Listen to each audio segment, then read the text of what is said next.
Donc, on commence le webinaire éco-conduite, donc en partenariat donc, avec l'ADEME Auvergne-Rhône-Alpes et le Conseil départemental de l'Isère. Ce webinaire donc, commence donc, à 11h15, donc excusez-nous pour ce petit retard, avec une intervention donc, de ma part, ensuite une intervention de Giovanni Denuzio de l'IFPEN, et enfin une intervention de Maud Venesque de l'INSER avec un temps questions-réponses à la fin.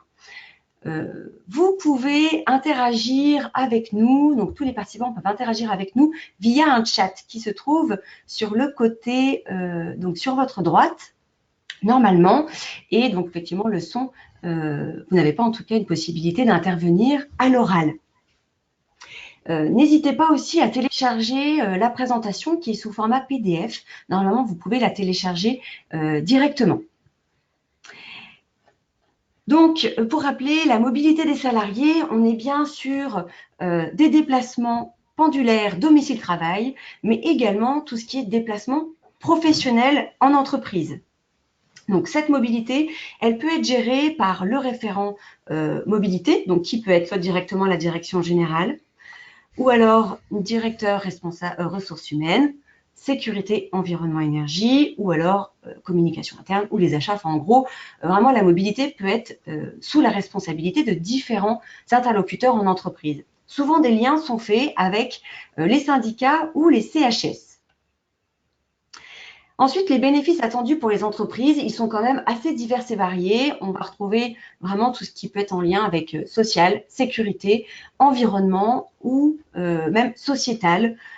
Donc, on peut voir aussi des liens qui peuvent être faits ou des synergies lancées avec des entreprises qui peuvent être situées aux alentours, mais également avec la collectivité. Et ça peut être aussi faire le lien avec des projets internes de l'entreprise. Ensuite, quels bénéfices attendus pour les salariés? Voilà, donc là, on arrive à la question. Je vous propose donc un petit sondage, 10-15 secondes, voilà, qui peut vous permettre donc d'interagir directement avec nous. Donc, cochez la case que vous pensez. Donc voilà, j'avais prévu 10-15 secondes. Je vois qu'il y a des réponses qui sont faites. Bon, eh bien, très bien. On a une majorité de 2500 à 5000 euros. Donc, pour répondre à votre question, les bonnes... Hop, normalement, je ferme. Voilà, c'est bon.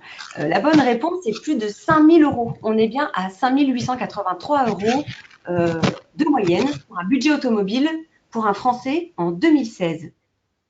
Donc, vraiment, les bénéfices attendus pour les salariés, on va avoir forcément des bénéfices sur le budget.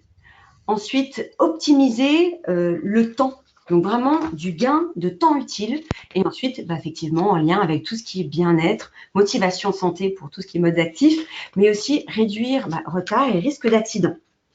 Donc, si on peut voir avec la répartition des modes de transport principaux pour les actifs, on est bien à 77% d'utilisation de la voiture. Donc, c'est aussi une des raisons pour lesquelles notre motivation pour avoir fait un webinaire sur l'éco-conduite. Quels bénéfices attendus pour le territoire? Donc là, on est sur vraiment des bénéfices en termes problèmes d'encombrement ou de circulation, améliorer la sécurité routière et bien évidemment des notions environnementales sur la qualité de l'air. Mais forcément, il y a un fort enjeu sur l'attractivité du territoire pour les collectivités. Voilà, juste pour rappel, une petite présentation sur quelle est la part du transport sur la pollution, pour voir un petit peu comment peut intervenir la mobilité sur la pollution de l'air de façon générale. Donc, si on prend la mobilité, donc là, on se rend bien compte qu'on est sur une démarche gagnant-gagnant. On pourrait même rajouter un troisième gagnant parce qu'on est bien gagnant pour l'entreprise, pour les salariés et pour la collectivité ou les autorités organisatrices de mobilité. Donc, quand on parle de autorités organisatrices de mobilité, et je reviendrai sur ma slide précédente, on retrouve bien les autorités organisatrices de mobilité en local, en départemental et en régional. Donc, par exemple, si je prends le cas de la CCI Nord-Isère à Villefontaine, notre réseau local, c'est bien le réseau Ruban avec la collectivité, la CAPI. Départemental, c'est bien Transisère avec le conseil départemental de l'Isère et le train avec TER Auvergne-Rhône-Alpes. Voilà, et d'autres acteurs également de la mobilité, comme différentes agences, associations, et je sais qu'il y en a certaines qui nous écoutent aujourd'hui. Donc, si je reprends les liens entre ces différents acteurs, on se rend bien compte que dans l'entreprise, il y a une communication interne qui peut être faite entre les salariés et l'entreprise. Pour les salariés, en lien avec la collectivité, on peut avoir des points information transport qui permettent de sensibiliser ou de faire du marketing personnalisé auprès des salariés, donc de la part des collectivités. Et si on prend le lien entre les entreprises et les collectivités, c'est là où les instituts consulaires, que ce soit la Chambre des métiers ou la Chambre de commerce et d'industrie, ont un rôle à jouer. Ça permet effectivement de favoriser la communication entre les entreprises, mais également avec les collectivités, faire remonter les besoins d'entreprise auprès des collectivités, mais également apporter les éléments, les modifications, les actualités des réseaux de transport et des aménagements auprès des entreprises. Voilà. Et bien évidemment, on a un rôle d'accompagnement sur tout ce qui est mobilité des salariés et pour maintenir les dynamiques engagées sur un territoire qui permettent aux entreprises d'identifier les enjeux et les besoins. Alors, je vais juste demander peut-être à mes collègues intervenants de faire très attention. Il y a effectivement du bruit voilà, dans l'oreille. Alors, si on continue sur le plan de mobilité, voilà, c'est difficile de parler de mobilité sans parler de cette loi qui a commencé au 1er janvier 2018, qui impose aux établissements de plus de 100 salariés à mettre en place un plan de mobilité. Donc, on peut effectivement compter en France plus de 15 000 sites qui sont concernés sur des territoires qui ont des plans de déplacement urbain. Donc, effectivement, on en compte 99 au national. On ne va pas avoir le temps de s'étaler sur le plan de mobilité en long, en large et en travers, mais ça me paraissait difficile de parler de mobilité de toute la vie. Alors, peut-être je vais demander à mes collègues, des intervenants, de fermer leur micro, parce que c'est très désagréable le bruit qui est fait, ou alors de faire très attention de ne pas bouger. Merci beaucoup. Donc, quelques mesures incontournables donc des plans de mobilité. On retrouve les nouvelles pratiques de travail pour éviter les déplacements, car en effet, le meilleur trajet, c'est bien celui qu'on ne fait pas. Ensuite, inciter ses collègues à prendre les transports en commun. Promouvoir les mobilités partagées, favoriser les mobilités actives et réorganiser la logistique.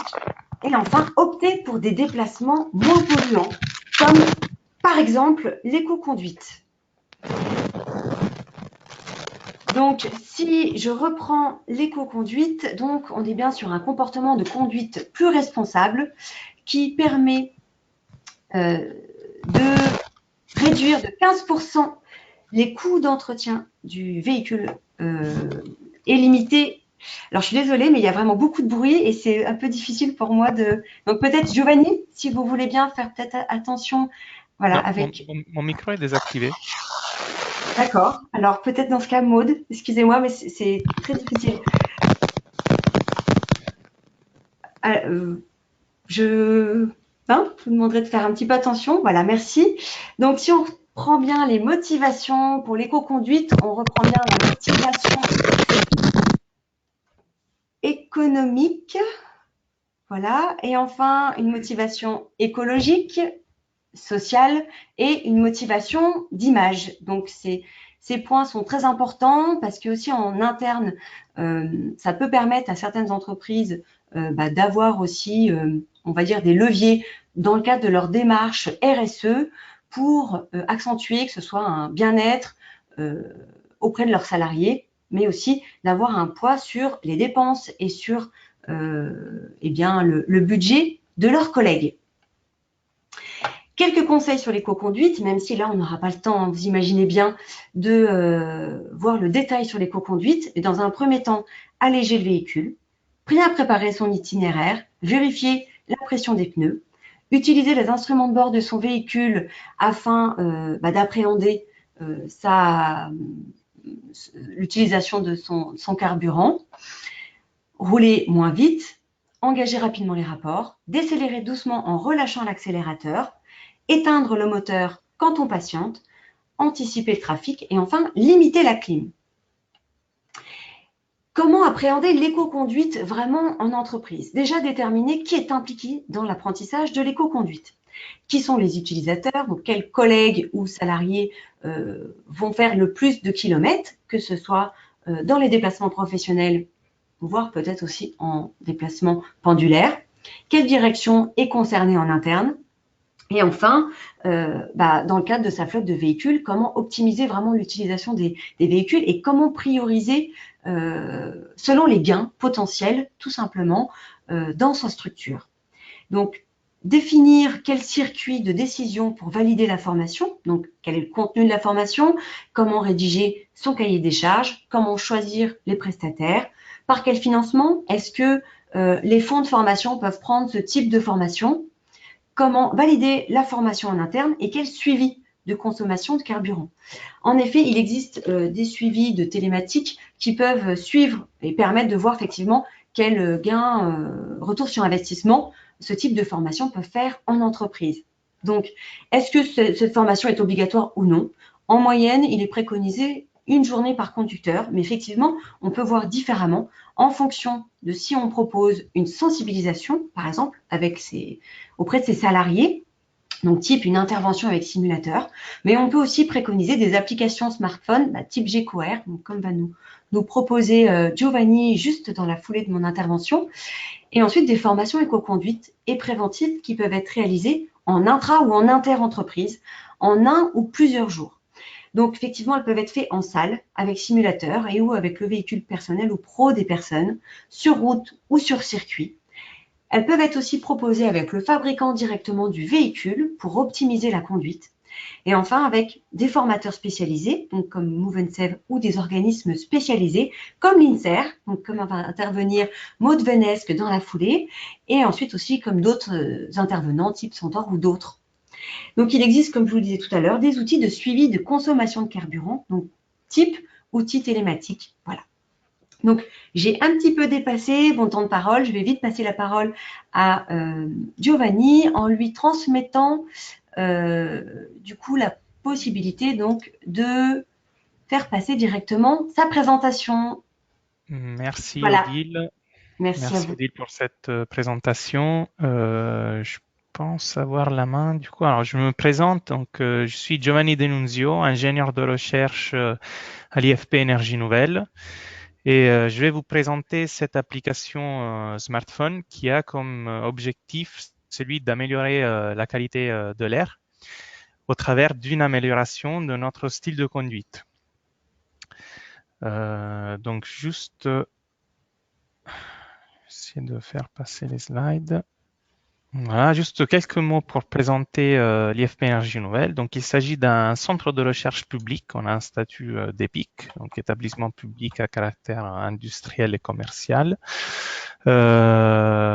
qui mène sa recherche dans les domaines de l'énergie, des transports et de l'environnement. Donc, sa mission consiste en gros à trouver des solutions aux défis de l'énergie, à favoriser la transition vers une mobilité durable, et c'est dans ce cadre-là qui s'inscrit l'application GecoAir, et à favoriser l'émergence d'un mix énergétique plus diversifié. Donc voilà, GecoAir, une application développée par l'IFPEN avec le soutien de l'ADEME. C'est une application gratuite et c'est la première application qui permet de comprendre et réduire l'impact de notre mobilité sur la qualité de l'air. Donc, elle est disponible sur les stores Android et iOS. Je vous invite à l'essayer.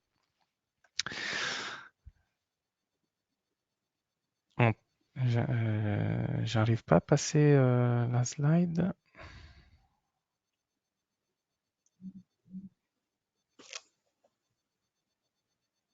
Voilà. Donc, avant de commencer dans la présentation de l'application, j'aimerais bien vous poser un petit sondage. Donc, il s'agit vraiment de la première question qu'on s'est posée en interne et qui motive un peu toute la recherche qui a mené au développement de l'application GecoAir. Donc, jusqu'à quel pourcentage, à votre avis, les émissions de NOx peuvent-elles varier en fonction du style de conduite?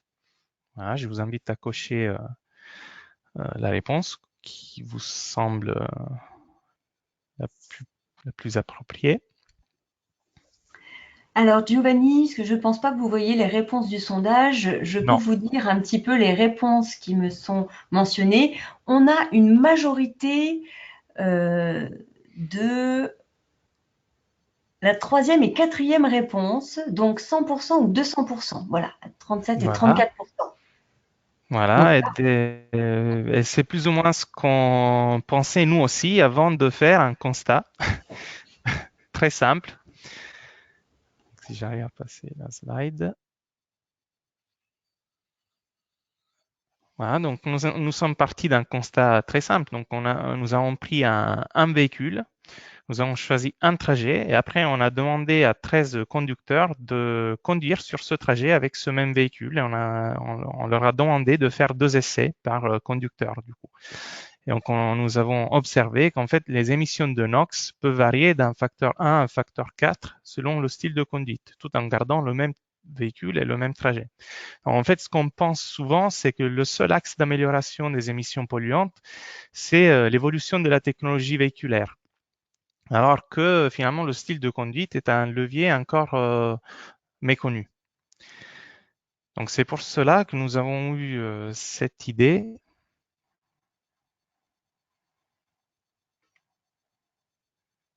Ah, slide.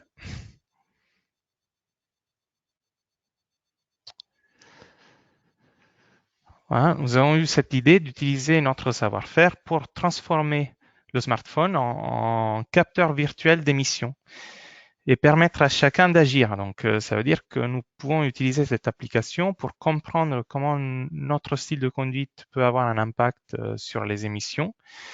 Du coup, sensibiliser les utilisateurs de cette application et du coup, soit d'une part améliorer le style de conduite si on est obligé d'utiliser notre voiture, soit de promouvoir les modes de transport actifs. Voilà. Donc, dans cette application, nous allons monitorer pas uniquement les gaz à effet de serre typiques comme le CO2, mais aussi d'autres polluants locaux comme par exemple les NOx, les particules, les CO. Voilà.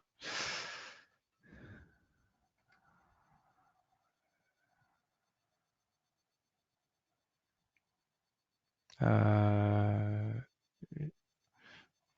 Hein.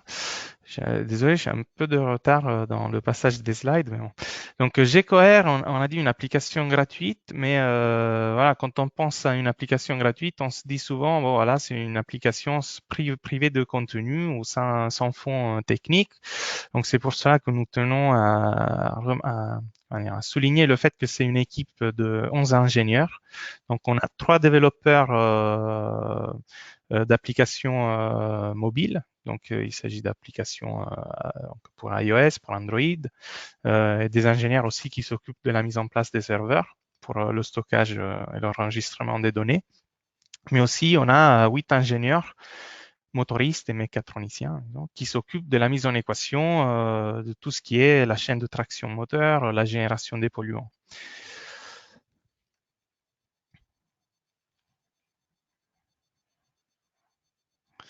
Donc, quand ça marche, le fonctionnement pour l'utilisateur est assez simple. Donc, l'application s'installe et on n'a pas besoin de la lancer. Elle détecte automatiquement nos déplacements, quel que soit le mode de transport.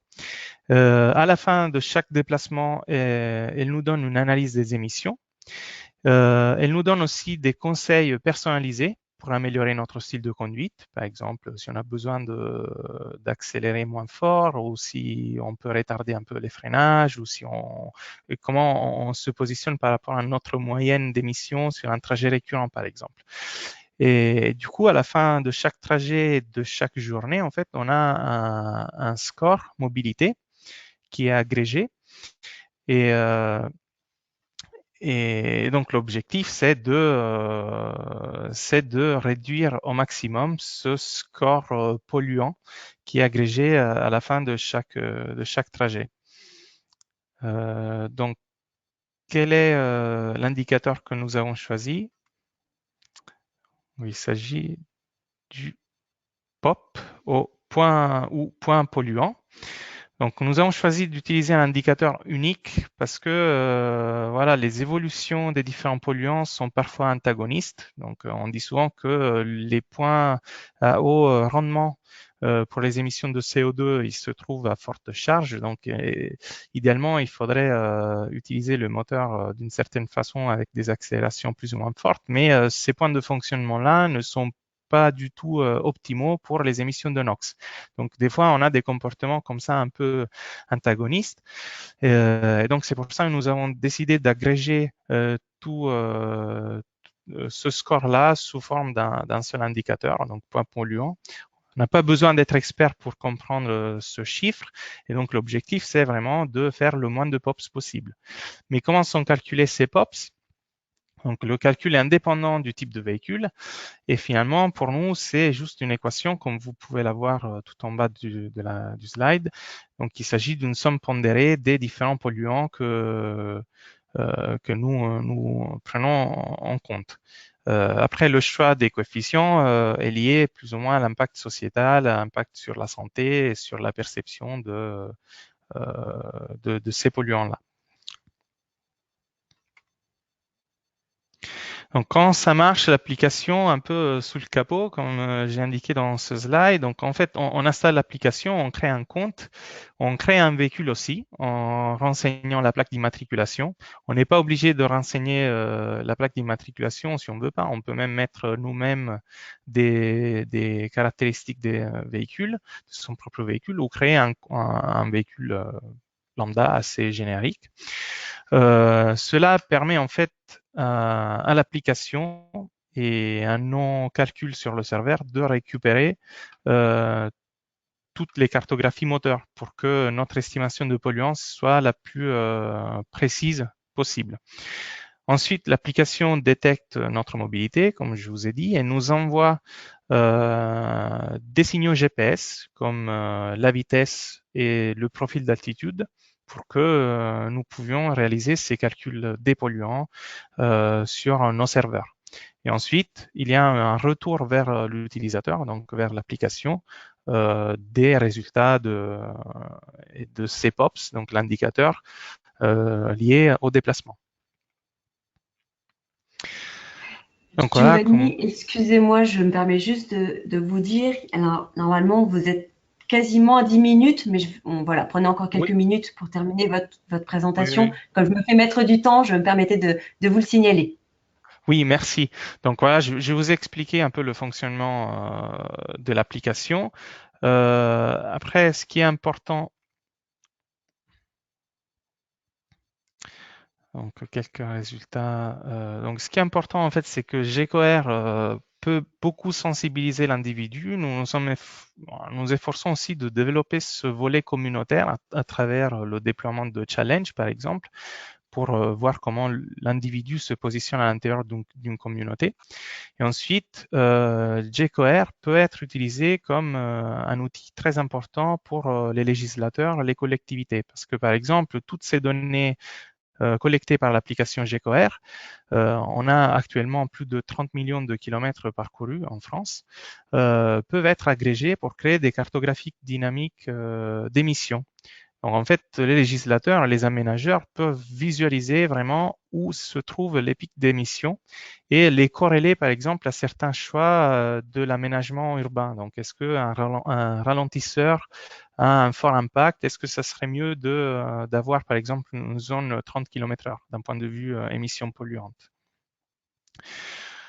Donc, voilà, et les entreprises, en tout ça, si j'arrive à passer la slide.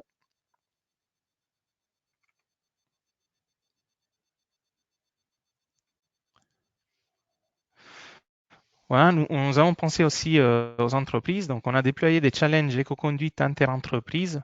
Donc, on est à la 5e édition. Donc, le dernier, c'était en novembre 2018.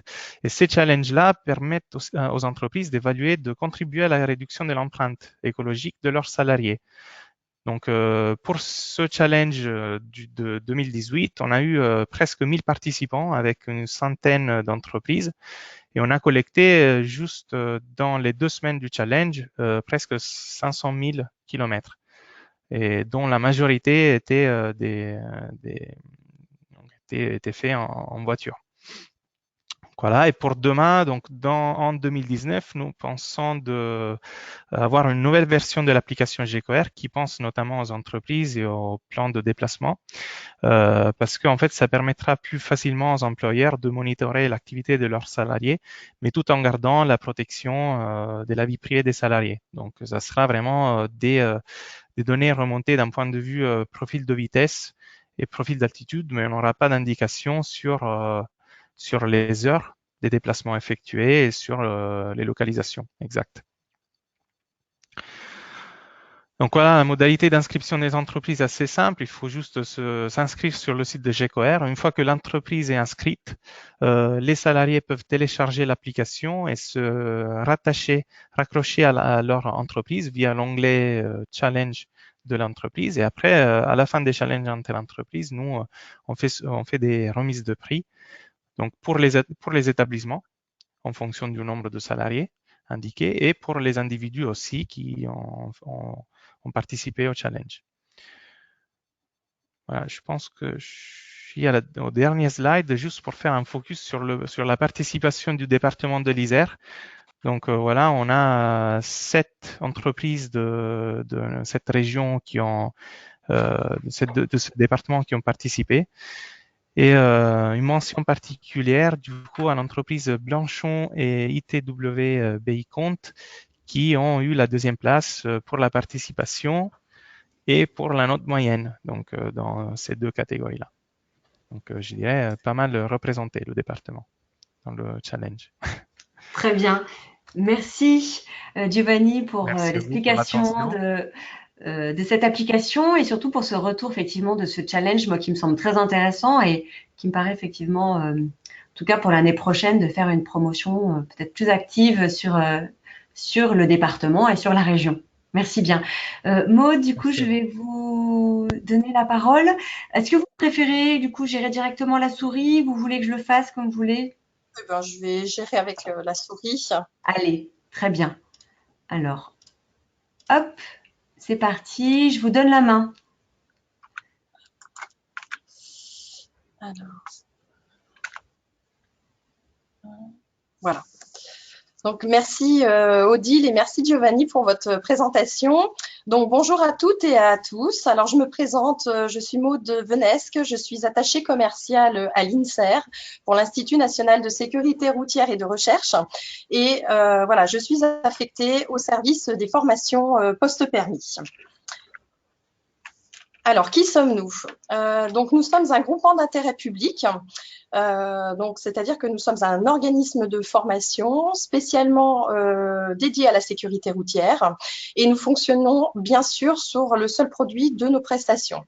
Nous avons 3 principales activités. Alors, dans un premier temps, on forme les inspecteurs et les délégués au permis de conduire et de la sécurité routière. On est la seule école en France à le faire.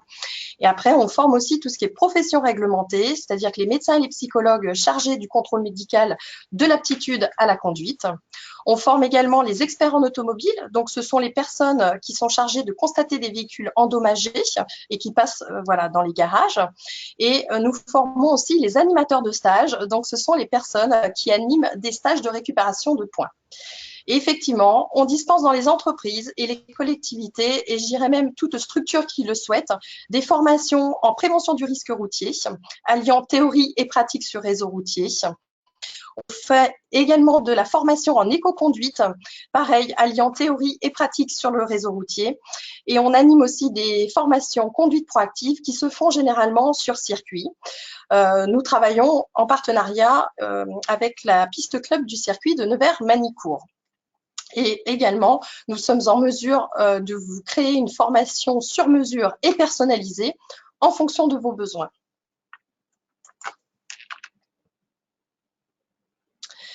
Alors, nous sommes situés à Nevers, mais nous intervenons sur tout le territoire national, même jusque dans les îles. Nos formateurs experts vont sur site, alors soit dans les entreprises ou les collectivités, pour former le personnel ou les agents en éco-conduite.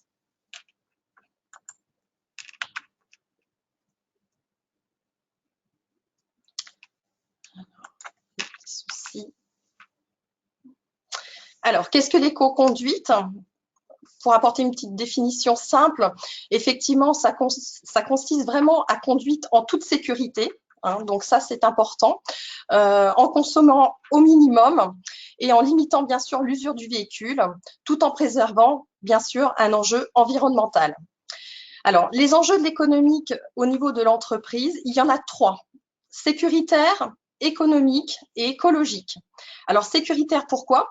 Parce que l'entreprise qui forme ses salariés à l'éco-conduite, forcément, l'éco-conduite est vraiment liée avec la prévention du risque routier, puisque l'éco-conduite adopte forcément une conduite sécuritaire.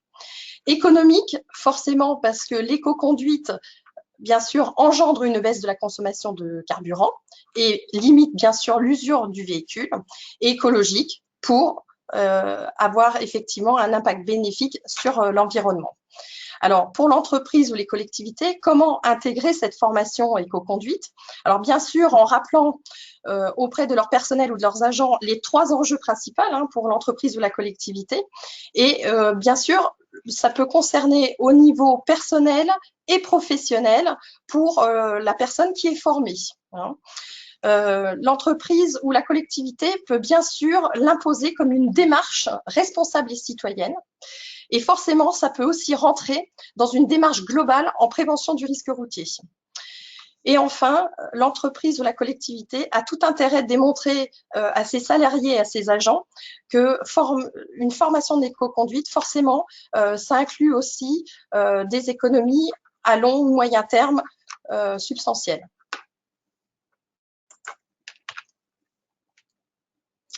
Alors, l'INSERM propose la formation en éco-conduite. Il faut savoir que si vous formez vos agents ou vos salariés à l'éco-conduite, ça peut rentrer effectivement dans une action au sein de votre document unique d'évaluation des risques professionnels. Donc, on fait effectivement des formations destinées à des agents ou des salariés. On peut également former des futurs formateurs donc au sein de vos entreprises ou des collectivités qui relayeront en interne les bonnes pratiques et selon vos besoins. Alors, je vous ai mis effectivement un petit lien que vous trouvez ici, où je vous invite effectivement à aller sur notre site internet www.inser.fr, où vous allez retrouver effectivement donc des vidéos sur nos formations, notamment la formation éco-conduite. Ah, je suis allée un petit peu trop vite. Alors, la formation, elle consiste à quoi? Alors, il faut savoir que l'objectif de la formation, effectivement, c'est déjà de connaître des principes de l'éco-conduite.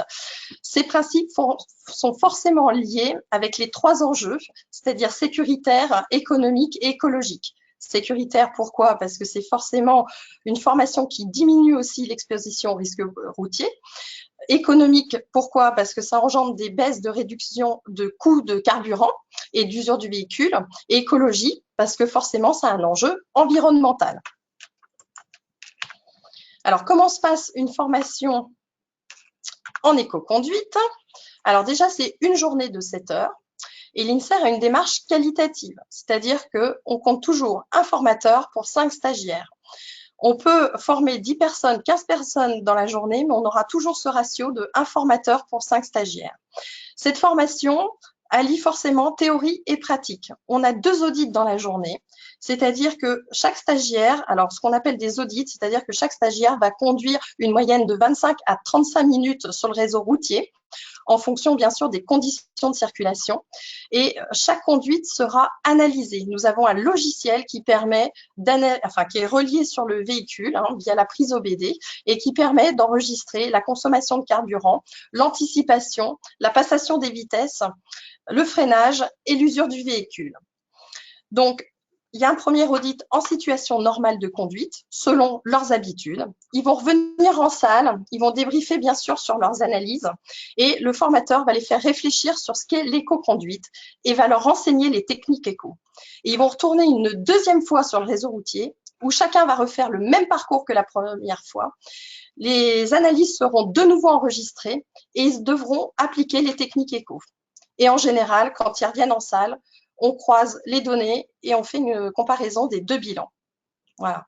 Alors, l'avantage, effectivement, de faire cette formation théorie et pratique sur le réseau routier, c'est que ça permet aussi à chaque stagiaire de se confronter à leur propre quotidien de la route. L'analyse des données permet aussi une prise de conscience directe sur les enjeux d'une conduite éco-responsable. Ils vont bien s'apercevoir qu'effectivement, à la comparaison des bilans, que forcément, ils auront une conduite beaucoup plus sécuritaire, ils auront moins consommé, moins pollué, et forcément, ils auront une conduite éco-responsable. Alors, je vous ai mis effectivement un petit extrait d'un témoignage d'un de nos clients qui est le SIEN. C'est un syndicat intercommunal d'énergie, d'équipement et de l'environnement de la Nièvre. Nous avons formé plus de 60 agents sur 2 ans. Donc, c'est un stagiaire qui a bien voulu témoigner pour l'INSER. Donc, dans ce questionnaire, qu'est-ce qu'il en ressort? Donc, effectivement, l'éco-conduite concourt à changer nos habitudes de conduite, que ça soit au niveau professionnel ou personnel. L'éco-conduite peut être aussi complémentaire à une mobilité alternative. Par exemple, le SIEN incite ses agents à se déplacer en train pour les longues distances et faire du covoiturage quand c'est possible. Et bien sûr, il met en avant le côté pratique de la formation parce qu'effectivement, ça permet de facilement voir les axes d'amélioration, et de mieux comprendre le fonctionnement d'un véhicule aussi, et voilà, d'avoir aussi un accès et une logique nécessaire à la pratique de l'éco-conduite. Et bien sûr, dans sa dernière phrase, l'éco-conduite implique effectivement de respecter certaines règles, notamment l'anticipation et l'adaptation de la vitesse pour effectivement avoir une conduite beaucoup plus sûre. Alors, une petite question pour vous. Alors, je lance le sondage. Hop, c'est parti. Alors, à Allez, votre vous avez avis, quelques... un transport de charge sur une galerie peut augmenter la consommation de 5%, 10%, 15%.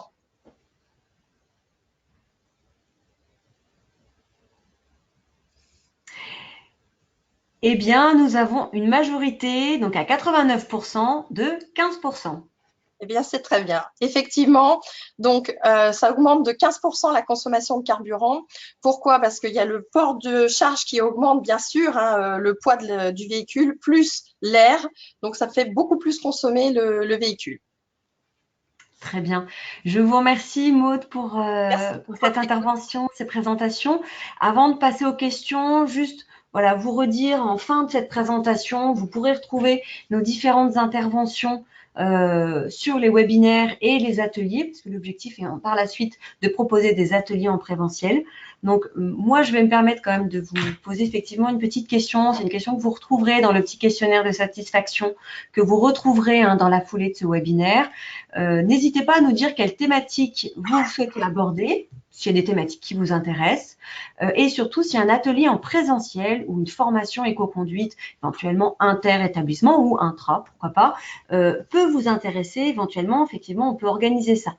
Les thématiques abordées cette année seront donc le changement de comportement en lien avec la mobilité, la gestion de flotte de véhicules et les carburants alternatifs. Et je vous ai précisé également les autres webinaires qui sont pas forcément que raccrochés à la mobilité, mais sur l'énergie, sur l'éco-conception et sur les déchets. Voilà.